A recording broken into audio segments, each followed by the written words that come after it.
بسم اللہ الرحمن الرحیم۔ محترم ناظرین و سامعین، اللہ پاک نے زندگی گزارنے کے لیے قرآن پاک جیسی اہم کتاب ہمیں عطا کی۔ یہ کتاب دستور حیات ہے، ربانی ارشادات ہے اور زندگی میں انقلاب برپا کرنے کا ایک عظیم نسخہ ہے۔ اللہ نے مختلف آسمانی کتابوں کو نازل فرمایا، لیکن وہ سب کتابیں محدود زمانہ اور محدود دائرے کے لیے تھا۔ وہ تمام شریعتیں جو قرآن سے پہلے نازل کی گئی تھی، قرآن کے نزول کے بعد وہ سب منسوخ ہو گئے۔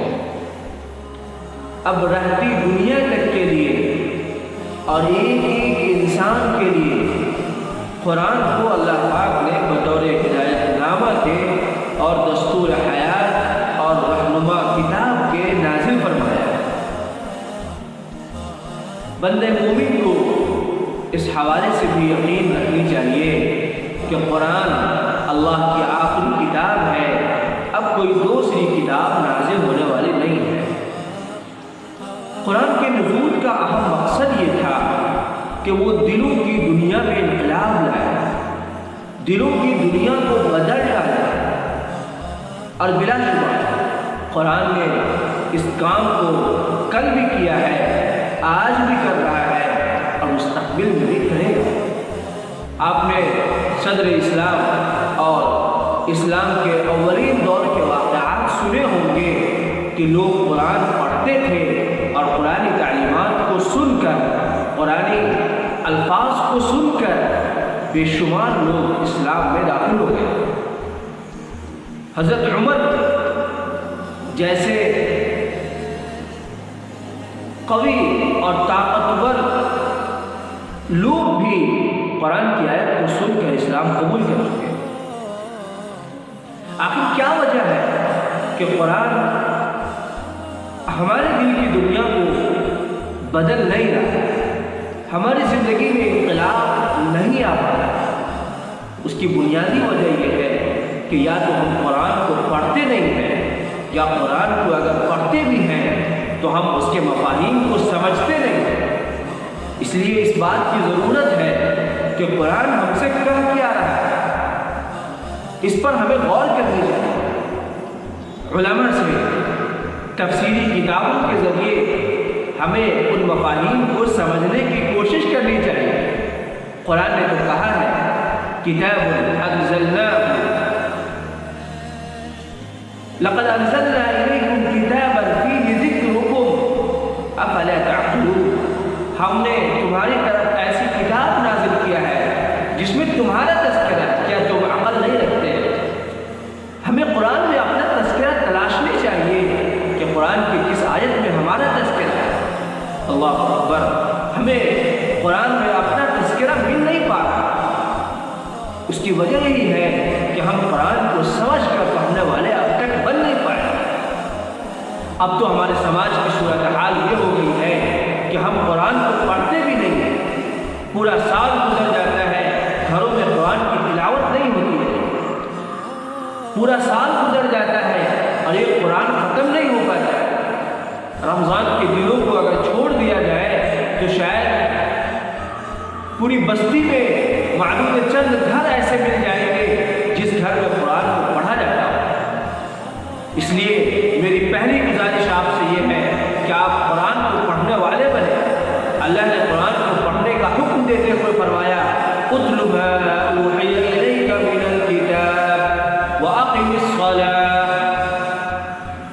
نبی پاک صلی اللہ علیہ وسلم کو قرآن کے پڑھنے کا حکم دیا گیا۔ اتل ما اوحی الیک من الکتاب، اے نبی آپ پر جو کتاب کی وحی کی جاتی ہے اس کو آپ پڑھیے۔ اس لیے ہمیں پہلا کام یہ کرنا ہے کہ ہم قرآن کو پڑھنے والے بنیں۔ صبح سے شام تک ہم اخبارات پڑھتے ہیں، نیوز پیپر پڑھتے ہیں اور بہت سی دیگر غیر ضروری چیزوں کو پڑھتے ہیں، لیکن قرآن کے صفحات ہمارے ہاتھوں سے پلٹے نہیں جاتے۔ کل قرآن اللہ کے سامنے یہ کہہ دے کہ ان لوگوں نے ہمیں چھوڑ دیا تھا، تو ہم اللہ کے سامنے کیا جواب دیں؟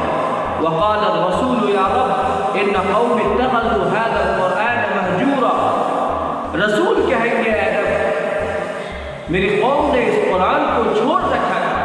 اللہ پاک ہم سب کو اس بات سے بچا لے کہ قرآن ہمارے خلاف گواہی دے، قرآن ہمارے حق میں گواہی دے، اس کی ہمیں دعا کرتے رہنی چاہیے۔